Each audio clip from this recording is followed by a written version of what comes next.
돈이 주는 행복에 매달리지 않을 수 있는 이유.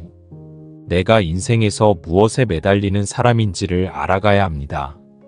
도박이나 쇼핑 등 중독되기 쉬운 것들에 매달리는 사람들도 있고, 명예나 성취 등에 매달리는 사람들도 있습니다. 일 중독이나 종교 중독 같은 경우에는 쉽게 파악되지 않지만 중독인 것만은 사실입니다. 일 중독은 일을 하지 않는 자기 자신이 불안해서 끊임없이 일을 찾는 경우입니다. 나는 나로서 괜찮은 사람이어야 하는데 일을 하지 않는 자기 자신은 괜찮은 사람이 아닌 것만 같은 불안을 느껴서 일에만 매달리는 경우입니다. 이렇게 되면 결국 건강을 상하고 행복하기는 어렵습니다. 자기 자신에게 만족하는 삶이 행복한 삶인데 이 삶은 끊임없이 자신을 닥달하는 삶이니까요. 종교 중독의 경우는 조금 더 복잡합니다. 사회에서 원하는 성취를 이루지 못했는데 종교단체에서는 자신에게 특별한 칭호를 주고 인정해준다면 모든 것을 종교단체 중심으로 생각하게 됩니다. 물론 종교 생활을 열심히 하는 것과 종교 중독은 구분을 해야 합니다. 종교 생활을 열심히 하는 경우에는 종교를 통해 생각의 우물이 넓어져서 이전에는 이해되지 않던 사람이 이해가 되고 또 자신을 희생하는 태도를 점점 더 많이 가질 수 있게 됩니다. 그러나 종교 중독의 경우에는 자신이 속한 종교단체가 자신에게 칭호를 주지 않고 특별하게 여겨주지 않으면 화가 납니다. 이 경우는 인정의 욕구를 종교단체를 통해 채우는 것일 뿐이기에 종교 생활을 통해 생각의 우물이 넓어진다거나 다른 사람들을 더 수용해준다거나 하는 식으로 변화하는 일은 일어나지 않습니다. 종교단체가 자신에게 특별한 칭호를 주지 않더라도 종교 생활을 아무런 마음의 흔들림 없이 한다면 종교 생활을 열심히 하는 경우일 것이고, 특별한 칭호를 주지 않을 경우 종교 생활을 할 마음이 없어진다면 종교 중독에 해당할 것입니다. 종교 중독의 실체는 인정욕입니다. 인정욕에 딸려가지 않는 것은 쉬운 일이 아닙니다. 취미 활동에서 인정을 받으면 취미 활동에 열심일 수밖에 없고, 일의 영역에서 인정을 받으면 일 중독이 될 정도로 일을 하게 되기 쉽습니다. 어떤 식으로든 남들에게 인정받고 싶어서 남들이 좋다고 하는 것, 누구나 추구하고 싶어 하는 것에 매달려 살다 보면 시간을 잊게 됩니다. 자신의 성취가 타인들에게 인정을 받을 때는 자신이 혼자라는 것도 있습니다. 그러나 문제는 이것이 영원하지 않다는 것입니다. 그렇게 매달려 살다가 어느 순간 내가 무엇을 위해 이러고 있는가 하는 회의가 듭니다. 내가 매달리고 있는 것이 나를 본질적으로 충족시키지 못하기 때문입니다. 인간은 자신을 본질적으로 충족시켜주지 않는 것에는 만족을 하지 못하는 존재입니다. 타인의 인정은 물론 필요하지만 나를 본질적으로 충족시키는 것은 아닙니다. 타인의 인정에 목을 매는 인정 중독에 걸리지 않는 것은 저 마음 밑바닥의 나로부터 내가 인정을 받을 때 가능해집니다. 나 자신으로부터 인정을 받는 사람은 타인의 인정에 목을 매지 않습니다. 내가 나를 인정하지 못할 때 타인의 인정에 과도하게 집착하게 됩니다. 그래서 자신이 자신을 인정할 수 있게 되는 것이 중요합니다. 자신이 자신을 인정하려면 자신이 원하는 일을 성실하게 해나가는 경험이 필요합니다. 보통 자신이 성실하지 않다며 자기 자신에게 실망하는 경우가 있는데 이 경우는 두 가지를 체크해 봐야 합니다. 우선 자기 자신에 대한 기준을 너무 높이 잡고 있는 것은 아닌지를 살펴봐야 합니다. 한국 사회가 지나치게 과로하는 사회이다 보니 직장일도 잘해야 하고 재테크도 잘해야 하고 자기계발도 잘해야 하고 취미생활도 수준급으로 잘해야 한다고 생각하는 경우가 많습니다. 자기 자신을 지나치게 닥달하고 있는 것은 아닌지 살펴볼 필요가 있습니다. 지나치게 닥달하는 경우라면 또 자존감 문제가 있는 것은 아닌지 살펴봐야 하겠지요.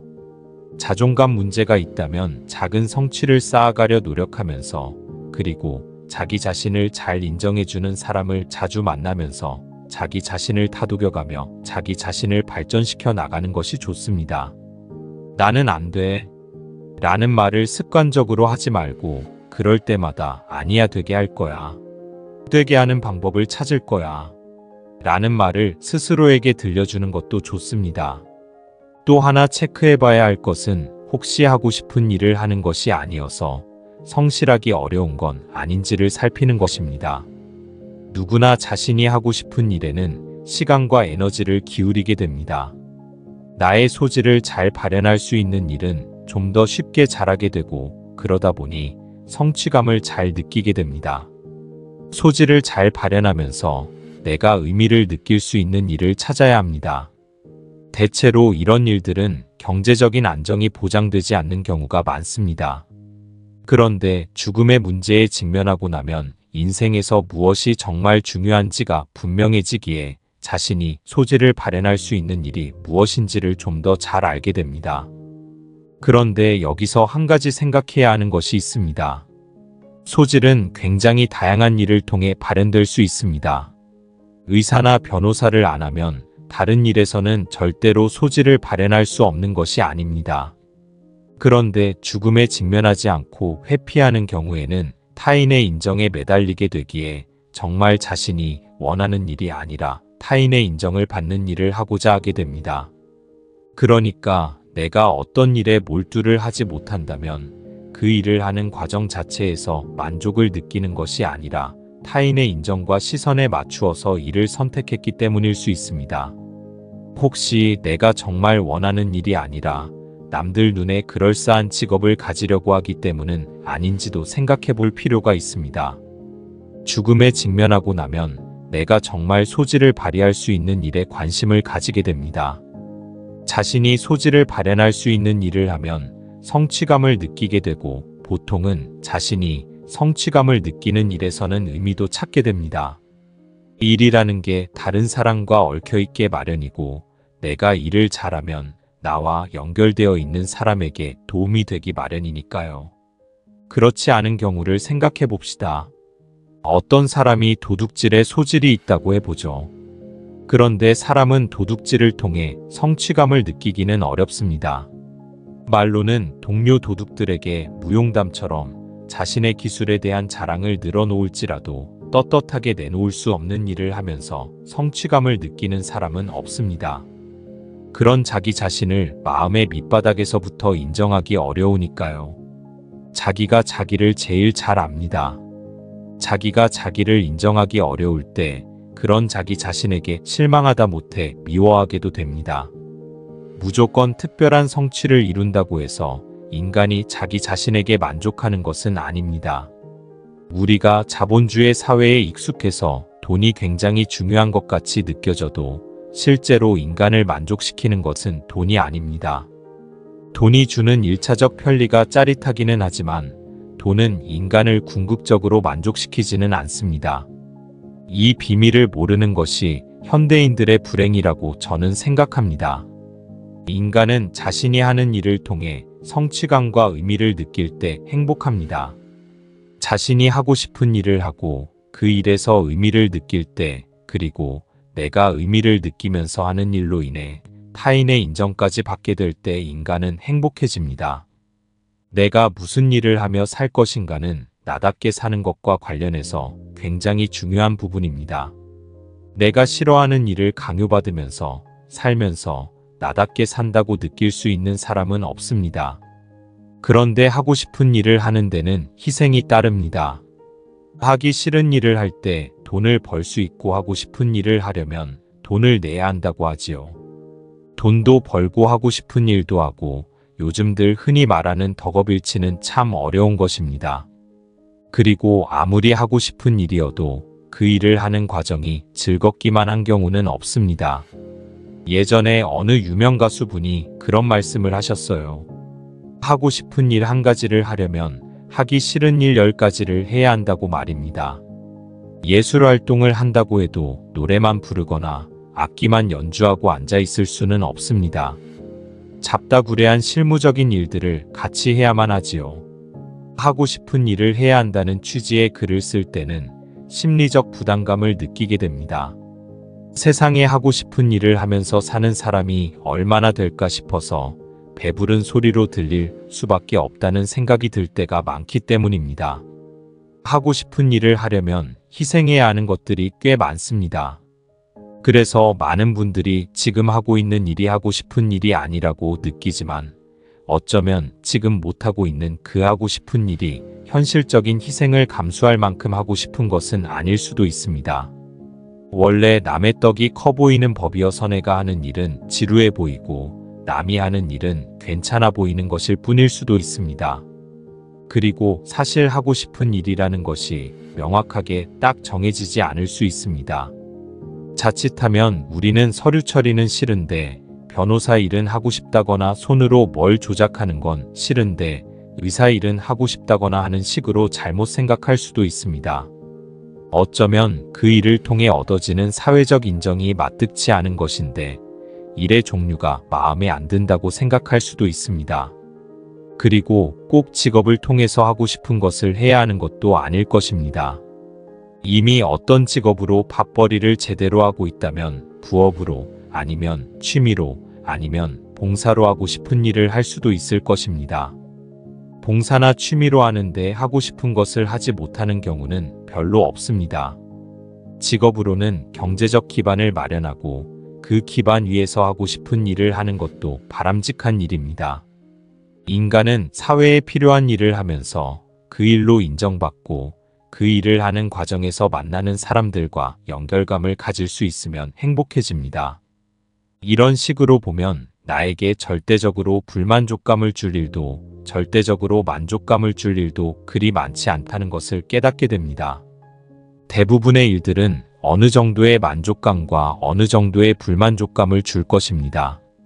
그리고 사실 불만족감은 일의 내용으로 인한 것이기보다는 일에 대한 사회적 평가나 동료들과의 관계로 인해 생기는 경우가 많습니다.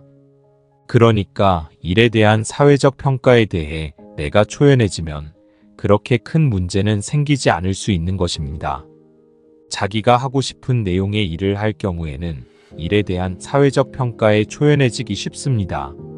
사회적 인정을 원해서 일을 하는 것이 아니라 내가 하고 싶어서 하는 일이기에 남들이 특별하게 알아주지 않아도 문제가 되지 않는 것입니다. 바로 이것이 하고 싶은 내용의 일을 하는 것의 장점입니다. 타인의 시선에 초연해질 수 있다는 것은 굉장한 장점입니다. 물론 소질에 큰 영향을 받는 일도 있습니다. 저의 경우에는 손으로 하는 것 중에 잘하는 것이 없어서 만약에 지금 요리사를 하라거나 목수를 하라고 하면 무척 삶의 질이 떨어질 것입니다.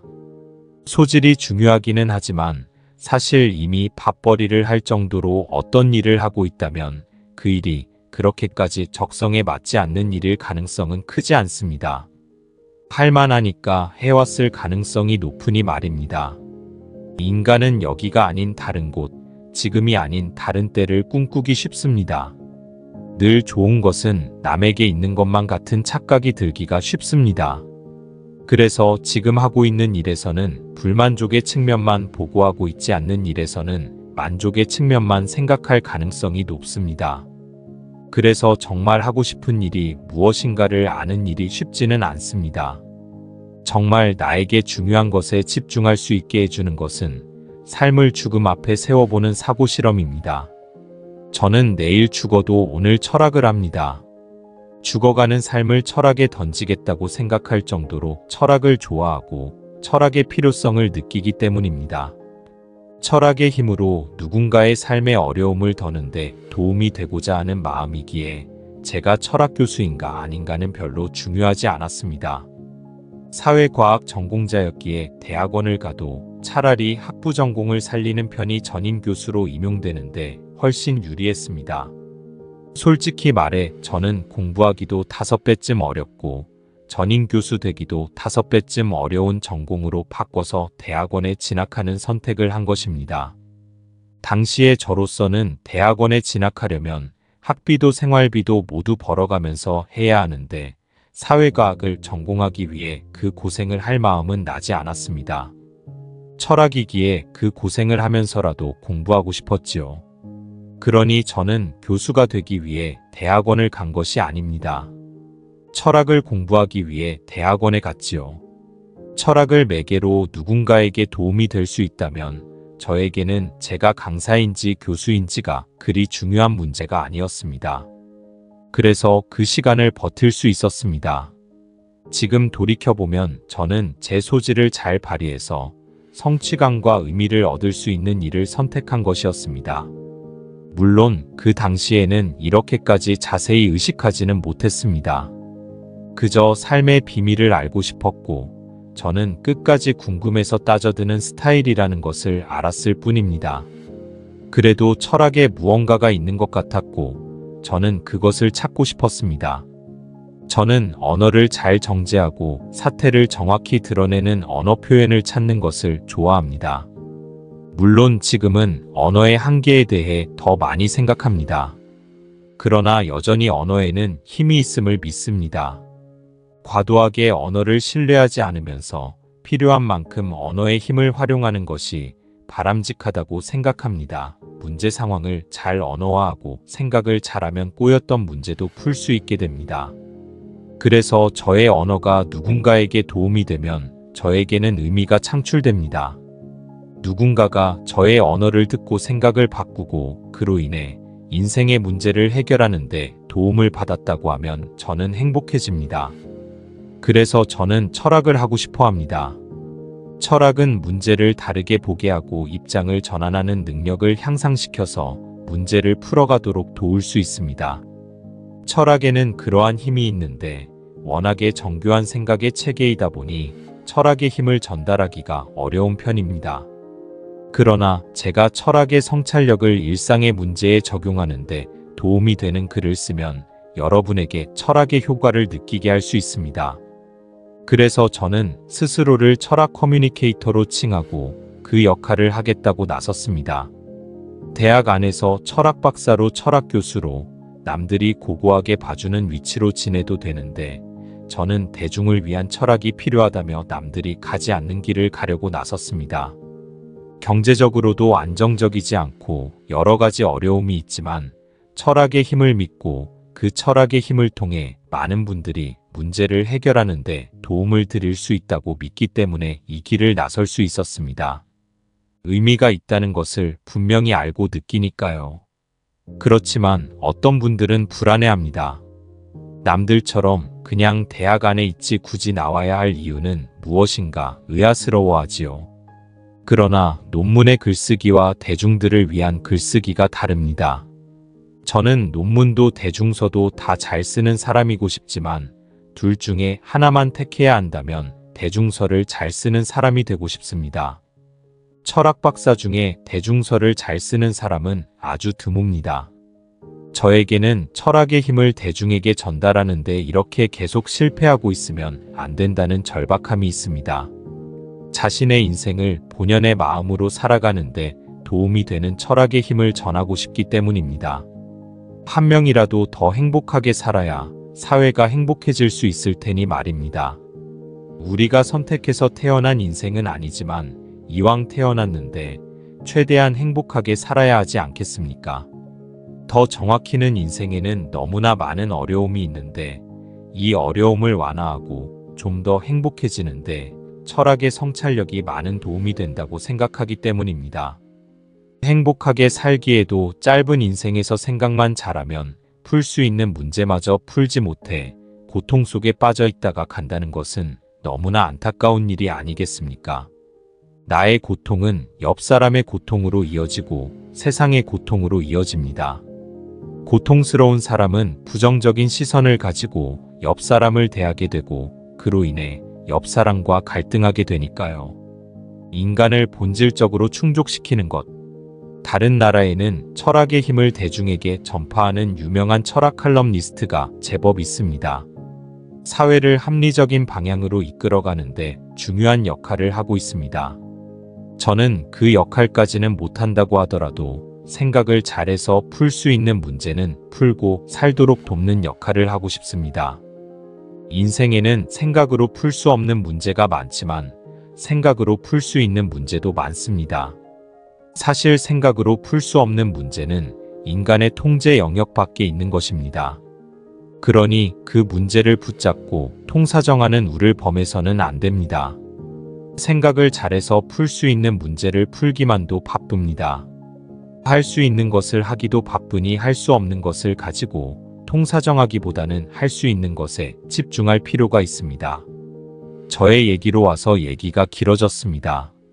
인간을 본질적으로 충족시키는 것에 대해 얘기하던 중이었습니다. 물론 본질적으로 충족되지 않는 것을 예민하게 느끼는 사람들이 있고 그렇지 않은 사람들이 있기는 합니다. 철학을 하는 사람들은 대체로 이를 예민하게 느끼는 사람들입니다. 그래서 다른 사람들이 취해 있는 것, 아파트 평수, 연봉 등등에 만족하지 못하고 인생과 세상의 본질에 대해 묻습니다. 어떤 사람들은 남들이 취해 있는 것에 같이 취하는 것을 중시합니다.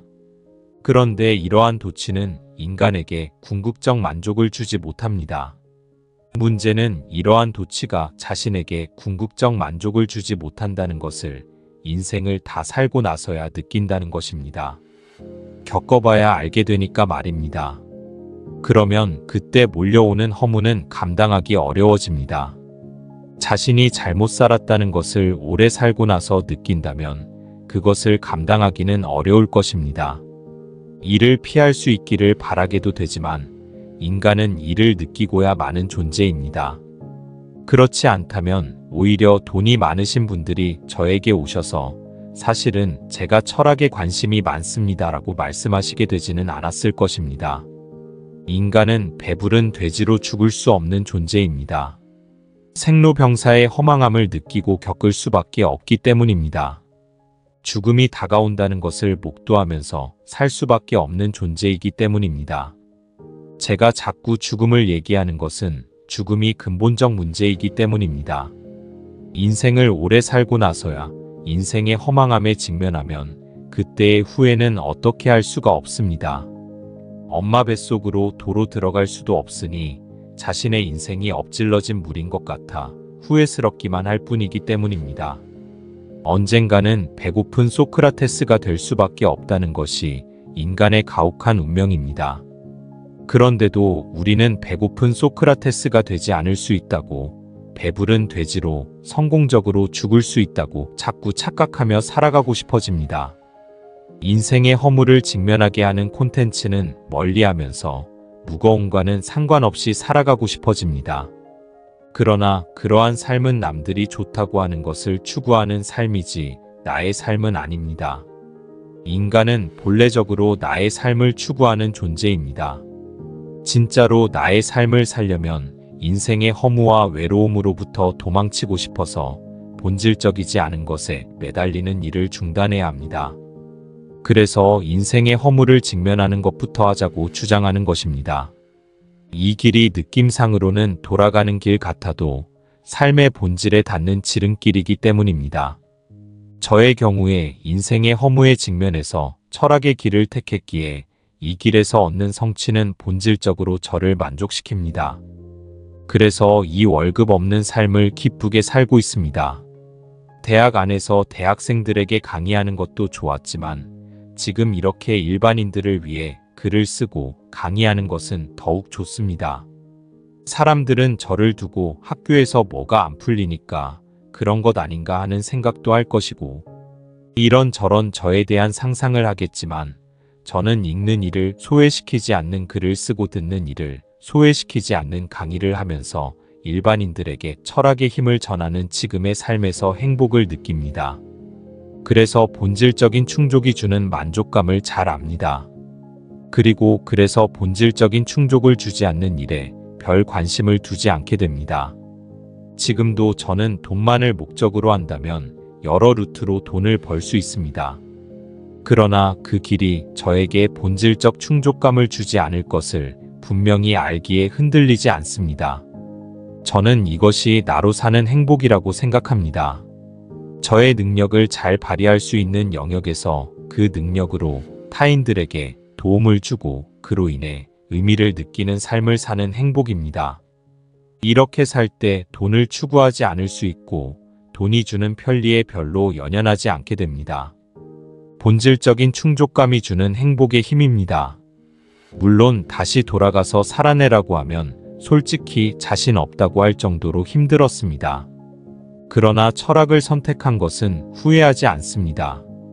죽어가는 삶을 어디에 던질 것인가를 깊이 고민한 후 선택한 것이기에 타인들의 시선이나 사회적 대우나 이런 것들은 별로 중요하게 여겨지지 않았습니다.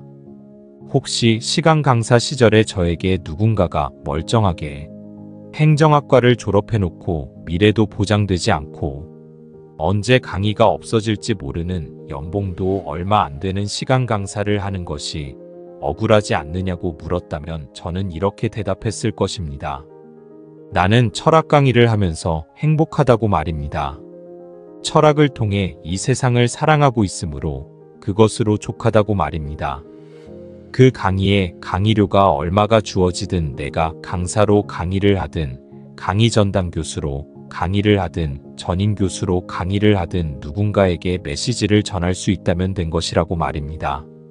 연봉이 적다는 것은 사는데 좀 불편하다는 것뿐이지 강의 자체에 영향을 주는 것은 아니니까요. 시간 강사 시절에 아이는 키워야지, 부모님들은 돌봐야지, 공부는 공부대로 하고 돈은 돈대로 벌어야지. 정말 몸이 서너 개쯤 되기를 희망하며 지내던 때의 에피소드가 떠오릅니다. 아이가 어린이집을 가지 않으니 공부를 할 수 없는 날이었습니다. 제 친구 집으로 놀러가면 남편이 불편할 것 같아 남편 친구 집으로 놀러가자고 제안했습니다. 남편 친구의 집은 아파트였고 시간 강사 부부의 집에는 없는 물건들이 많았습니다. 저는 그 댁을 방문하면서 딸기를 사갔습니다. 그 집 안주인과 함께 딸기를 씻으며 대화를 했습니다. 저는 딸기를 씻다가 접시에 올리기 뭐한 딸기는 상한 부분을 베어내고 먹었습니다. 그런데 남편 친구 부인은 방금 제가 먹은 딸기보다 더 쌩쌩한 딸기를 고민 없이 싱크대 개수구에 버리는 것이었습니다. 순간 무참했습니다. 저는 그 집 개수대가 먹는 딸기보다 더 안 좋은 딸기를 먹어버린 것이었습니다. 집으로 돌아오는 길은 몸도 힘들었습니다. 수도권 좌석버스엔 빈 좌석이 없었고 아이는 잠이 들어 그 아이를 업고 꽤 긴 언덕배기를 올라야 했습니다. 더운 날씨에 언덕배기를 오르려니 정말 힘이 들었습니다. 저의 마음이 어땠을까요? 그 언덕배기를 삐질삐질 땀을 흘리며 넘어가면서 저는 생각했습니다. 그래, 나는 이 삶을 선택한 거였어. 삶에 닿아 있는 철학을 하기로 했잖아. 제 스스로 생각해도 그렇게 생각하는 제가 좀 멋있었습니다. 편하게 살기 위해 철학을 선택한 것이 아니었습니다. 그러면 그런 어려움은 겪어내야 하는 것이었습니다. 스스로 박은미 좀 멋있네 하면서 숨을 몰아쉬며 집 문턱을 넘었습니다. 제 자세한 삶의 내용을 들춰낼 수는 없지만 자세한 상황을 아는 지인들은 박사 공부를 포기하지 않은 게 놀라운 일이라고 합니다.